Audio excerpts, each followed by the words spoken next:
Hello, everyone, and welcome back to Immigration and Jobs Talk Show. Important disclaimer.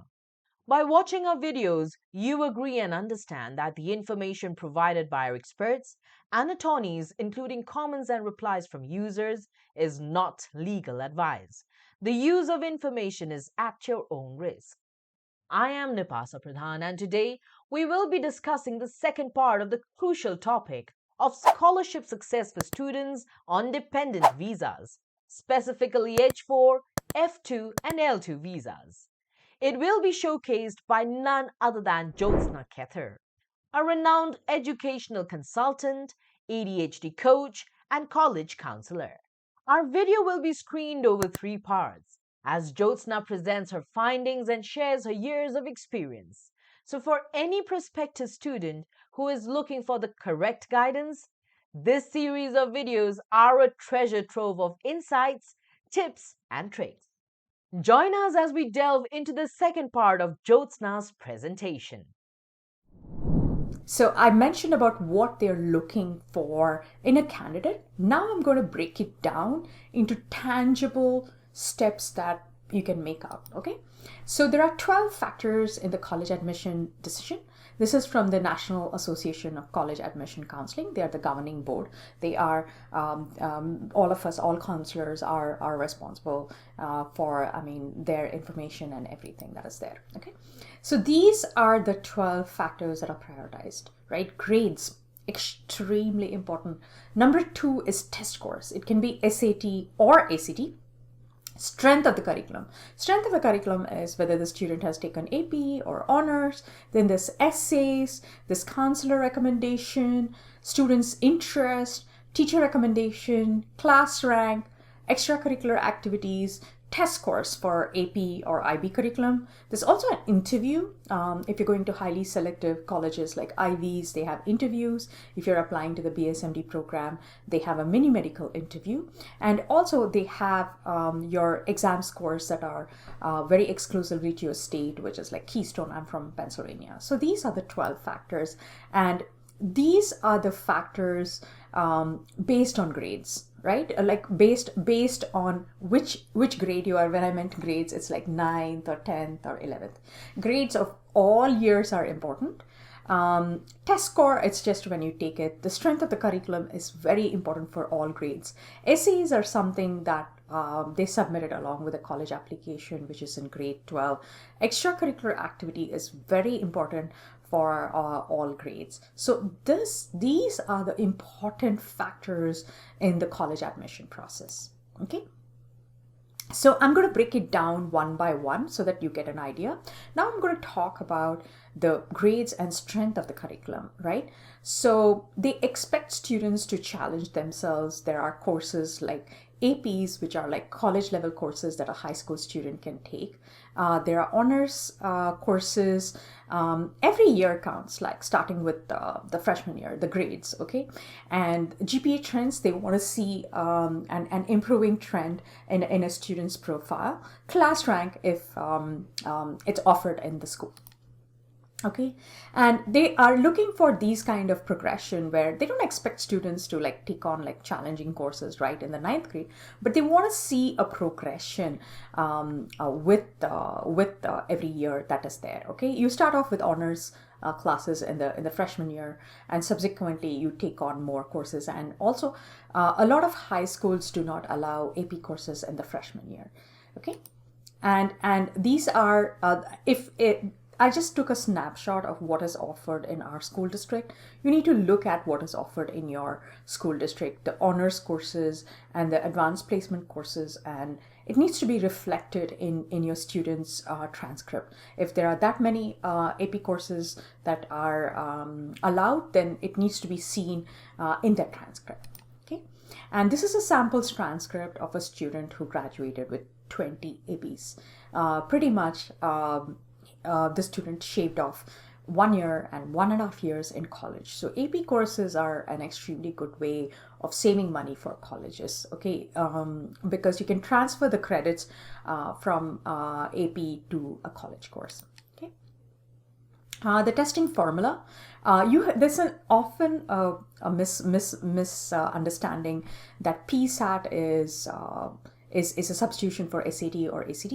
PSAT should not be named that because it's a National Merit Scholarship Qualification Test that qualifies you for the national merit. And there is SAT or ACT, which students have to take.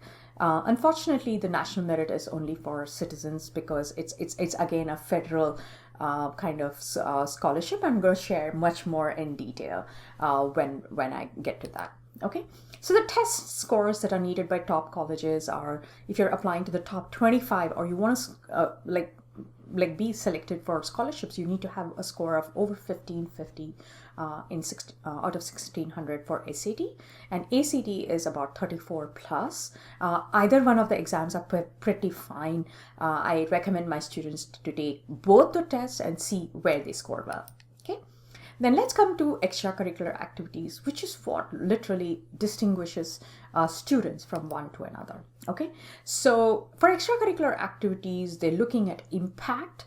They're looking at the student's interest or passion and how unique that activity is. Okay, you have 10 spaces in the Common App to fill out your extracurricular activities. And a rule of thumb is look for an activity which another student would not do, or look for activities that top 1% of the students do.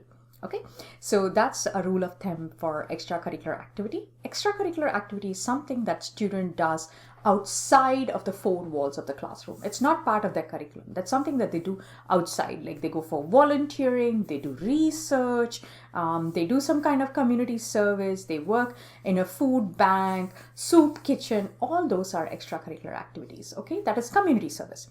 Then you have extracurricular activities that is specific to their major. If they are applying for a computer science major, then the colleges like to see some extracurricular activities related to coding, like a coding competition, participating in hackathons and everything. If a student is applying for pre-med or medical school, then they expect students to shadow a doctor, do research and all that. So you need to have extracurricular activities, one that's specific to your major and two that has community service in them. Okay, so this is very, very important. Then essays. Essays are something that students do in the senior year when they're applying to colleges, right? So it needs to be emotional. It needs to be standout. The topic has to be interesting. It has to be specific and it has to be unique. Okay, so this is something that we closely guide our students when they're applying to colleges because it's very, very important. The colleges would like to see the student's personality, right? So that's why they have these essays that are there. The other considerations for college admissions are leadership and community impact, okay, and recommendations from counselors and teachers are very, very important.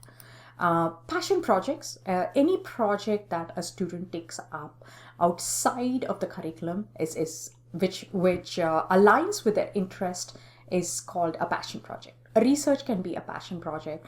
Okay, a sustainability effort can be a passion project. Let me tell you something that colleges are looking for: tangible outcomes and results that can be measured, right? So that is how you have to pick activities that help you like showcase a student's prowess. Okay, publishing a paper, research paper is also something that's very, very important if you're applying to STEM majors and everything. Internships also are available. It cannot be a paid internship if a student is on a dependent visa, but an unpaid internship is perfectly fine. Okay, and let's come to the most important component that you're all waiting for, the impact of the visa status on financial aid and scholarships.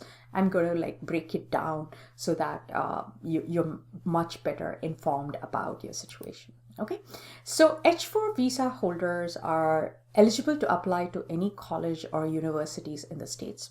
Okay, so you are eligible to do that. And also you're not considered as an international student when you're applying, so you don't need visa to apply to colleges, but a lot of students convert into F1 visa so that they can get OPT after to work. But when you're applying, you do not apply as an international student. There is an application tool called the Common App that every student uses to apply to colleges, at which point you will mention your visa status. That is the very first thing. And the Common App, everything customizes based on your visa. Okay, you will not be able to see certain scholarships or certain things that a resident or a citizen is eligible for. So everything will be taken care of inside that application portal, and the colleges know what status you are in. Okay. So one important thing that you need to remember is you are considered, or your child is considered, an in-state resident for a college where you stay. Okay, and you're eligible for in-state tuition rate if you meet the residency requirement. Like if you've stayed more than, every state is different. They have requirements. Oh, you've stayed more than 6 months, then we will give you residency requirement or in-state tuition. Okay, and everything is up for negotiation, and you can do that. Okay, so remember this, you are eligible for in-state tuition. Okay, but you're not eligible for any federal aid, in the sense like you cannot complete the FAFSA or the CSS, or you cannot request or ask for financial aid from the US government, because you're neither a resident nor a citizen. So that's something that you need to keep in mind. But please don't let this deter you, because the financial aid that you get from the US government is very, very less. You're not kind of missing out on a lot. There are other wonderful opportunities that's waiting for you. That's it for today's show. That wealth of knowledge shared by Jothsna was amazing.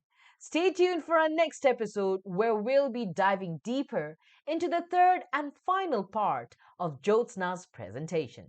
And hey, so you don't miss the next episode, make sure to like, comment, and share and subscribe to Immigration and Jobs Talk Show. And don't forget to turn on the notification bell so you'll be the first one to know when our next episode drops in. Until next time, keep watching. Are you an IT consultant seeking a new opportunity? We offer job placement services for US citizens, green cards, EADs, and visa holders. We also sponsor various work visas like H-1B, E3, TN, and green cards. 20 plus years of experience in the industry. Exceptional employee benefits. Highly rated by our employees. Global presence with 200 plus recruiters and direct clients. Connect with us. Call us on the number 833-412-8472 or mail us at support@higheritpeople.com or visit our website www.higheritpeople.com.